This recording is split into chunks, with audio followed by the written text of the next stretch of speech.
Hi, I'm Dr. Hackey Reitman. Welcome to another episode of Exploring Different Brains. And today we're honored to have Dr. Lori Butts. Not only is Dr. Lori Butts a great forensic psychologist, not only is she an attorney, not only is she the past president of every kind of organization you can think of to do with psychology and law and forensics, but she's also a board member of Different Brains. Welcome, Dr. Lori Butts. Thank you, Hackey. I always enjoy being here. Now, why don't you introduce yourself to the audience properly, because they don't know you like I know you for 100 years. I can't do it any better than you just did. I'm an attorney and a psychologist. I practice mainly as a forensic and clinical psychologist, which means I help people, and I also do evaluations for courts. I thought what might be cool is to have you, for us, do something that confuses me greatly. Okay. I want to discuss things that make something a disorder as opposed to just something. Can you define for the audience, what is a disorder in your mind? Well, it's not in my mind. It's in diagnostic books. So in order to be a disorder, there has to be an impairment in functioning. So, and that's important because I think the more people get educated about mental health issues and things like that, people throw around things like, oh, I have this. The one that I hear the most, I think, is, oh, I've got OCD. And I hear that all the time. And because somebody's organized does not mean they actually have a disorder. Because people like something a certain way, and that doesn't mean it's a disorder. That means that they may have, or anywhere, we talk about a spectrum, right? So on a spectrum of things, it only becomes a disorder when it's an impairment in functioning. It's negatively impacting someone's life. To be highly organized is not necessarily an impairment. It's actually adaptive and helpful, especially in certain kinds of careers and certain kinds of, busy people. It actually is very adaptive. Where it becomes maladaptive and problematic, that's when it starts getting close to being a disorder. Very interesting. It's kind of like when I was in medical school 100 years ago, that the definition of an alcoholic was somebody who had to miss work and mess up their lives and stuff like that, as opposed to by how much they drink. Right. You and I both know some people who drink a lot and they function very well. Correct. And that's, what we colloquially call a functioning alcoholic, right? Yes. So again, it all depends. It depends on if it's interfering in it. Some people work in the alcohol business, and so drinking more than a normal person is part of their job description. So it becomes very murky in those situations on where is impairment.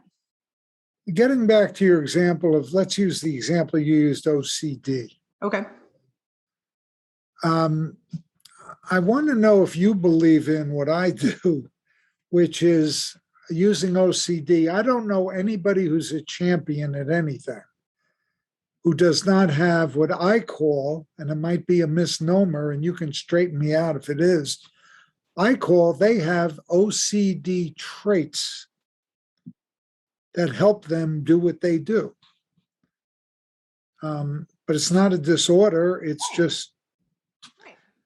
And people have traits of all kinds of personality disorders, and people have traits of all kinds of different things. And certainly, I don't, depending on the situation, I don't think that's inappropriate.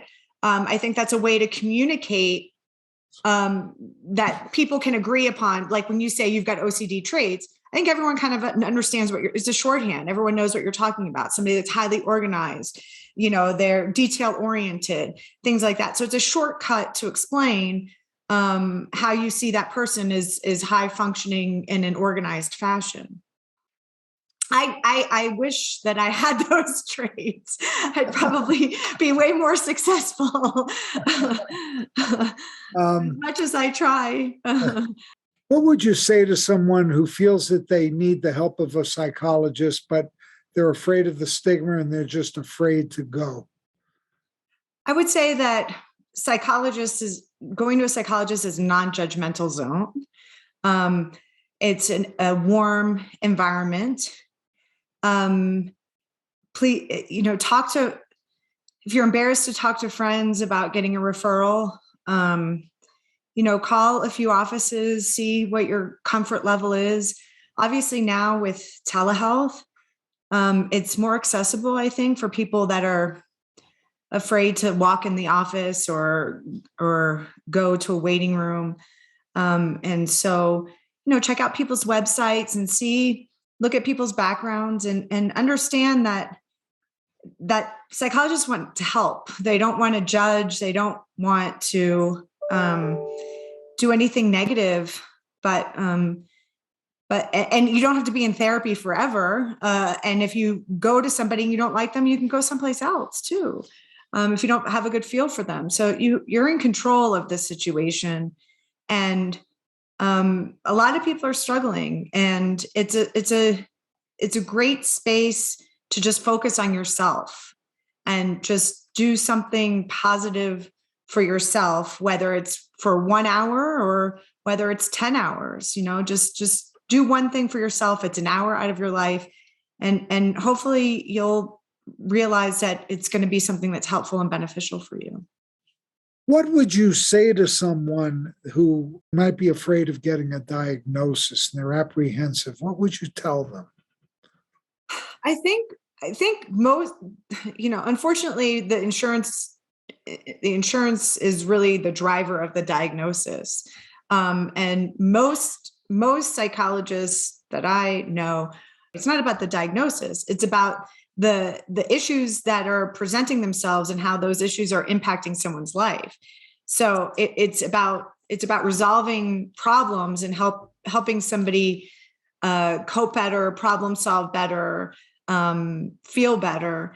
And it's not about the diagnosis, because the diagnosis is pretty tangential to what's actually happening. But unfortunately, the way, the model is insurance-based reimbursement on a diagnosis. What has changed in your world and in the world of mental health with this onset of COVID? So much has changed. I do all of my evaluations and therapy sessions remotely now. And the access to care is really increased because, in South Florida, transportation is a big issue. And so it's cut out the transportation, the drive time, that barrier. And people are comfortable in their homes, and they're actually more comfortable to talk about personal things from the setting of their own home, as opposed to sitting in a room, in an office someplace, especially the younger generation people. They do everything online. And so it's just kind of melding into to people's lives much easier and more, like I said, more accessibility. And I think, there's a piece that gets lost being in the room, but I think I'm biased. I think that the accessibility portion of it outweighs that. There are other people that would disagree, and everybody's different. There's a lot of people that would prefer to come in person and feel like it's more focused and less distractions, and you can open up more. But then there's some people that are more comfortable. So it's giving more opportunities for people to get access to care. So I think it's great. In your profession, what was the biggest thrill that you ever had in your work? The biggest thrill I've ever had in my work is seeing somebody succeed. And so I deal with a lot of clients that have a high risk backgrounds, have committed serious crimes.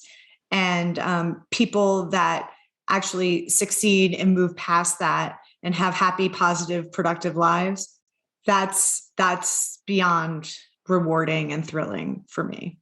We are so lucky here at Different Brains that you are the co-host of our audio podcast focused on autistic women, spectrumly speaking, along with the wonderful self-advocate Haley Moss, who does it all. How has that been for you so far? It's been great. It's been such a wonderful experience. Haley's enthusiasm is just inspiring. And she's so eager to learn. And the people that we interview have so much to contribute. And they just open up my mind to so many wonderful areas that are, not usually on my radar, my everyday life. And they just really, the next person, and I probably sound like a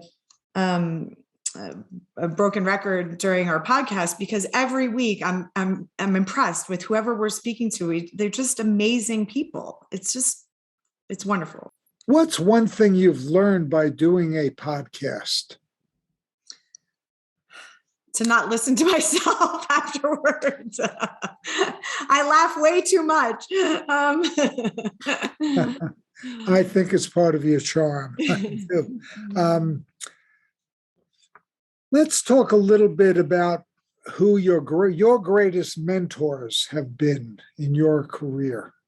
Okay. Who comes to mind? John Spencer. John Spencer, my friend John Spencer, may he rest in peace. Yes. Yes. Tell us what made him so special in the field of forensic psychology. He's just so brilliantly smart. He could read a person, read a transcript, read a psychological test, and make it understandable and see all the nuances in whatever stimuli we're talking about, and be able to process it and remember it, and then articulate why that was an important piece. So being a forensic psychologist, you have to really look at the details, and the other piece is his ability to storytell. Another trait I do not have. And so he could tell a story and convey sometimes very complex, distill complex information, tell a story, and make it completely understandable. And it was just, remarkable on a daily basis, just amazing. He was a remarkable guy. Yeah. Sure. And helped a lot of people. Yeah. What would you say to someone in our audience who's thinking of going into the field of psychology or the field of law, or combining them as you have in the field of forensic psychology? What would you tell them? I would tell them, before they embark on such a long, educational, expensive endeavor, to really shadow somebody, follow someone, to see what it's really like on a day-to-day basis, because it's a big investment financially, time-wise. And if you come out on the other side and it's something that you realize that you didn't want to do, or there was a part about it that wasn't interesting and maybe you should have done something else, you're already way down that track. And that's not a good place to be in, down that career path, once you've done all that investment. So definitely mentor, shadow different people doing different things, and different aspects of what you're interested in. And that way you can really say, that's not for me, or yes, that's exactly what I'm committed to, and that's what I want to do, and be focused and driven to reach that goal. Great advice. Always shadow if you can. I remember there was one a young woman was graduating high school and going into college, and she was at the Hackey Reitman Boys and Girls Club, and her whole life she wanted to become a surgeon. And she told that to us down at the Boys and Girls Club. And I said, well, why don't you shadow somebody to see what it's really like? And she said, could I shadow you? I said, well, I'm an orthopedic surgeon, but you can. And she shadowed me for a couple of weeks. And when she was awarded a scholarship to go off to college that she earned at the Boys and Girls Club, when she was giving her acceptance speech, she said, I especially want to thank Dr. Reitman because my whole life I wanted to become a surgeon, and I shadowed him for 2 weeks, and I'm going to be enrolled at FSU in criminology. And it was great because she didn't want to be a doctor. It sounded cool. Right. You know, and you could go down that path of pre-med and everything else. And my God, it's a 15-year investment for something you don't want to do. Right. You and I both know people who got into careers that they don't like. Right. And as we tell our wonderful neurodivergent interns here at Different Brains, find something you like. We'll help you find something you like. Get some exposure. Shadow people in different areas. Can you talk a little bit about how your experience has been as a mentor and board member here at Different Brains? Sure. It's been amazing. Again, the inspiration, it's my area, my professional life that brings me the most inspiration because it's just what these interns and what the organization is doing to help people. It's just inspirational. I can't think of another word, a better word. To see the progress, to see the different diverse products that the interns create and their creativity and their commitment and how they go from having communication problems or socialization problems to just blossoming. It's out of this world. It's wonderful. It's really wonderful. And they're all smarter than me. And I tell you, seeing them, and we've got one in medical school, 2 are going to go to medical school, 1 working as an EMT. Everybody's going on to bigger and better things. But the important thing is that they're getting their confidence in this world. Right. And confidence is very underrated. And a lot of times there's nobody at home to give them the pat on the back. They don't happen to have the teacher like you and I may have had who encouraged you. Right. And said, you can do this. Unlike my high school advisor who told me, you're never going to get into the 6-year medical program. You got expelled in the 1st grade. You got expelled in the 10th grade. Pick something else. Lucky for me. Lucky for me. What was it like being, and what were you able to do as a past president of the Florida Psychological Association? It was challenging. There's a lot of transitions in the organization during my tenure, and it was implementing a lot of changes, transitions, setting the course for more financial stability, more organizational stability, and moving it forward. So it was a pretty challenging experience, rewarding, very rewarding, but challenging in that it was at a crossroads time for the organization, and now we're doing great. And there's a lot of advocacy that the Florida Psychological Association does, and it requires psychologists across the state to be active and to help in lobbying efforts where different legislative policies are being made that impact mental health issues or the practice of psychology. And so we're at the forefront of that in the state, and that's a big undertaking. Oh, that's very well said. For those in our audience who might be interested in a career path, let me just recite some of the educational pathways that you embarked upon to become a psychologist and an attorney.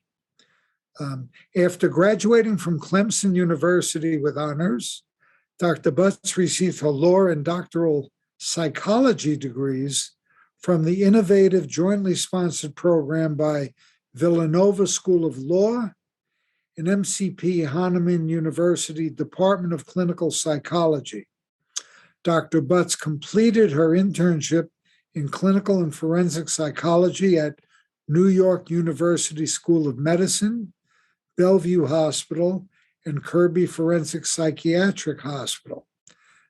She fulfilled her residency requirements at CFR, where she was trained by the aforementioned Dr. John A. Spencer. May he rest in peace. A great teacher and a great mentor. And a great friend. Was. So we're just letting our audience know, not to discourage them, but it's a big undertaking.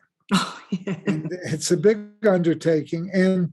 But along the way, you might choose other pathways. Right. We have one intern, Sarai, who was going to become a obstetrician gynecologist, but she also wanted to start a family and do other things. And guess what? She's been accepted into the physician's assistant program at Nova Southeastern, and she's going to save about 10 years, Right.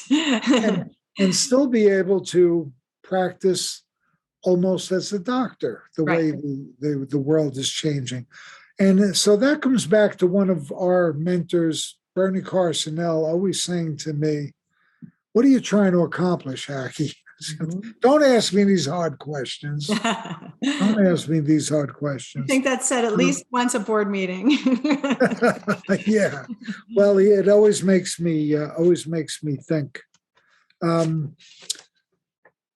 Many of our interns are going on to such good things along the way, and I want to thank you for all you've done to help Different Brains, help our interns, help in all the production of the media we do and everything else. It's been really great, and it's so kind of you to volunteer to do that. So I thank you for getting me involved. It's been an honor, and it's like I said, it's the one piece of my professional life that's just beyond inspirational. So it's so heartwarming, and it's just everything's so positive about it. It's wonderful.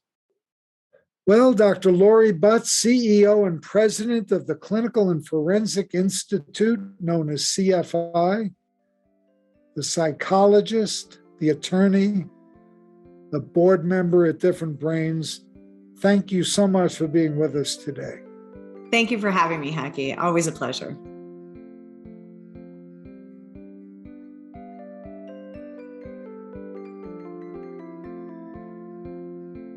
Exploring Different Brains is a production of Different Brains. Visit us at differentbrains.org.